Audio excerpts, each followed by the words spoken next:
c'est un livre d'histoire à ciel ouvert, au cœur de la mer Ionienne.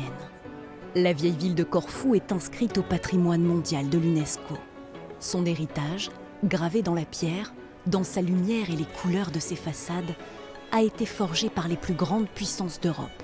Les Vénitiens ont bâti une ville forteresse, les Français de Napoléon une ville moderne. Les Britanniques ont construit pour gouverner et les Grecs pour se souvenir de ce passé qui surgit comme un millefeuille architectural. Mais ici, est-ce nous qui contemplons l'histoire ou l'histoire qui nous regarde? Comme on se balade dans le centre historique de Corfou, on voit très souvent façades de bâtiments, de visages qui décorent, qui on appelle soit mascheroni, soit murionia. Et on pourrait les comparer aux gargouilles qui décorent les cathédrales catholiques en Europe occidentale. On pourrait les comparer à la méduse, qui on voit très souvent sur les temples de l'Antiquité grecque. Alors le rôle est très spécifique, faire partir les mauvais esprits, protéger le bâtiment et les habitants. Sofia Dari connaît tous les secrets de Corfou. Cette guide professionnelle originaire de Thessalonique vit ici depuis 23 ans. Depuis qu'elle a eu un coup de foudre pour cette ville méditerranéenne au carrefour des civilisations. Avec ses ruelles colorées et ses touches d'architecture Renaissance, Corfou porte encore les marques de 400 ans de domination vénitienne, mais elle garde aussi l'empreinte de l'âme conquérante de l'empereur français Napoléon, qui a notamment fait construire cette promenade, bordée d'arcades, au charme presque parisien. Pourquoi la vieille ville de Corfou a-t-elle aussi bien traversé les siècles? Par rapport en Grèce continentale, par rapport au sud de la mer Ionienne, chez nous, il n'y a pas autant de tremblements de terre. On a partout sur l'île de bâtiments qui datent, par exemple, du XVIe siècle. Au XIXe siècle, ce sont les Britanniques qui ont sculpté Corfou à leur image. Juste avant que l'île ne soit intégrée à la Grèce en 1864, les 50 ans du protectorat britannique se sont durablement installés dans le paysage, à travers notamment ce palais majestueux de style néoclassique. Si un seul lieu devait abriter toute la mémoire de Corfou, ce serait peut-être celui-ci.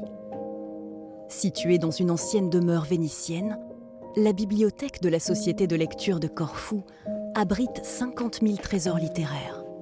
Des livres âgés de plusieurs siècles, des manuscrits, des journaux anciens, des revues scientifiques d'époque, des cartes de l'ère napoléonienne. Une collection exceptionnelle qui fait entendre les murmures des siècles et retrace toute l'histoire de Corfou. Cette île, au confluent des routes maritimes, a toujours été vue comme un point d'escale et une place forte, hautement stratégique. Sa proximité avec le continent grec, les côtes albanaises et italiennes, a toujours fait de Corfou une sentinelle de l'Adriatique. Ceux qui contrôlaient Corfou avaient le contrôle de la mer Adriatique. C'est pour ça que les Vénitiens ont contrôlé Corfou pendant 400 ans et Napoléon lui-même connaissait bien l'importance de Corfou. C'est pour ça qu'ayant conquis la Sérénissime, il a montré son intérêt pour occuper ensuite les îles de la mer Ionienne. Cette société de lecture, fondée en 1836 dans l'esprit des clubs intellectuels de l'époque, est la plus ancienne institution culturelle de Grèce. Elle compte encore aujourd'hui 450 membres, dont Léonidas Skolas, un retraité passionné d'histoire et amoureux des vieux ouvrages, comme ses livres précieux du XVIIIe siècle. Nous avons tout d'abord ici l'Esprit des lois, qui est de 1753 et qui est en français. Et là, c'est un livre aussi très intéressant, Les Antiquités d'Athènes, écrit en anglais et qui est adressé au roi, Sa Majesté britannique. À l'époque, il n'y a pas de photos. Bien entendu, tous ces détails ont beaucoup aidé à la restauration des monuments à l'heure actuelle. C'est un trésor et il faudrait ne pas le perdre. Corfou n'abrite pas que des merveilles de papier. Sa plus belle richesse, l'île la cache dans sa nature, comme des joyaux secrets échappés d'un trésor. Sous les pins et les oliviers, Corfou dissimule des pépites architecturales. Léonidas, architecte à la retraite, adore ces vieilles demeures corfiotes qui traversent les siècles face à la mer. L'une de ses préférées est cette villa, la maison d'été d'une grande famille de l'île, celle du premier gouverneur de la Grèce. Une bâtisse construite à la fin du XVIIIe siècle.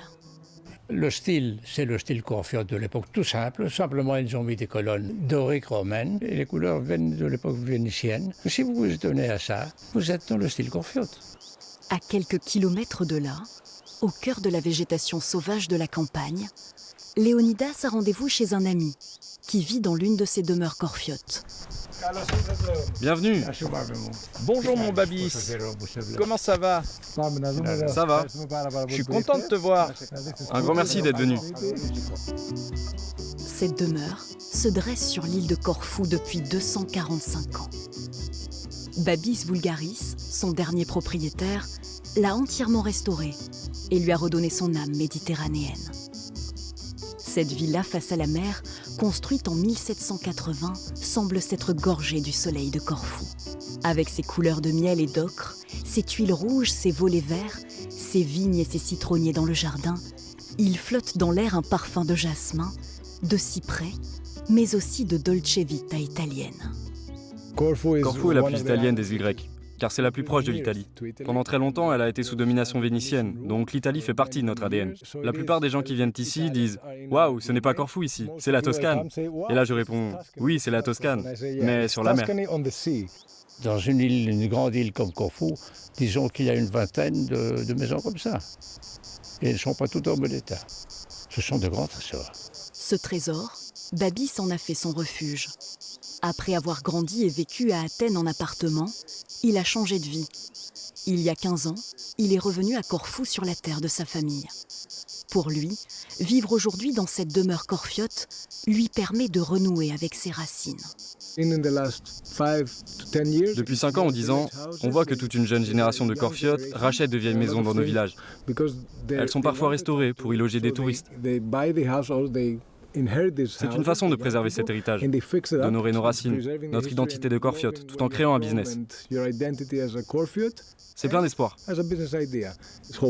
Corfou a toujours eu des gens qui sont venus la conquérir. Elle devrait appartenir aux Corfiotes, mais elle appartient à ceux qui savent l'aimer. Cette île, ouverte sur l'infini, cache encore bien des merveilles.